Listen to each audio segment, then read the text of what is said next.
Hey, lovely people of the hospitality industry. Hope this message finds you well.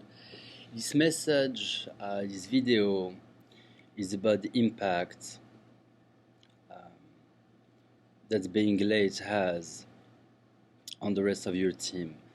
So, whether you're a waiter or a manager or an owner, um, being late is not okay. And there is a way to do it properly. And I want to use the following example. So, whoever you are,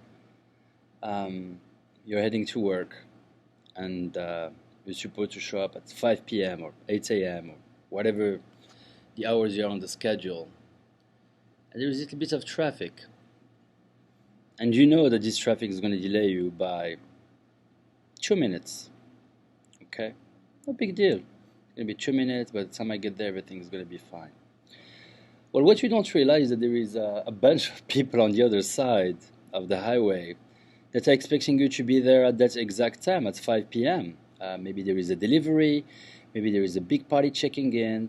The person who is making your schedule, especially if you run a family-owned operation and you're trying to be smart about your labor costs, you're looking at your schedule. You know, whoever is making the schedule is looking at the schedule of the week and saying, okay, I'm having this big party, I'm having this catering delivery, so guess what? I need to have that driver available or that person to set up the table.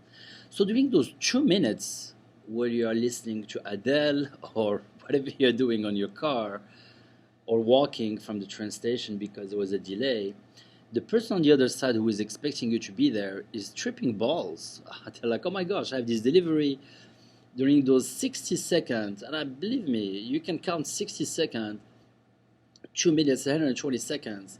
There's lots of thoughts that can go through somebody's mind during this period of time.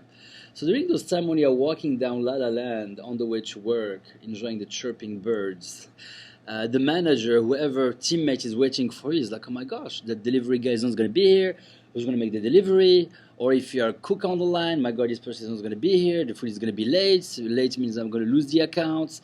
So please, when you plan to be late, even if it is just 2 minutes, first of all, you should be able to see it. If you're supposed to show up at 5 p.m. and you're calling at 5:01, that's 1 minute too late. So try to be proactive. Being late happens, it's okay, but common courtesy is to send little email or call or text message. Calling is actually the best to somebody in charge, a manager, maybe just call the restaurant line. And if you don't have it already saved on your phone, that's a red flag. Anyways, Google it, find the phone number of your place of work and call them and tell them, hey, I'm stuck in traffic. I am going to be 1 minute late or 2 minutes late or an hour late. And believe me, people are going to admire you for that. You're going to understand it. And you know, those 120 seconds of them tripping balls on who they need to call to cover your shift, who's going to make the delivery, who's going to cook for the party of 20, that's going to walk through the door in the next 5 minutes. And this is just common courtesy. So I hope you're going to find a reason to show this to people that are late in your life.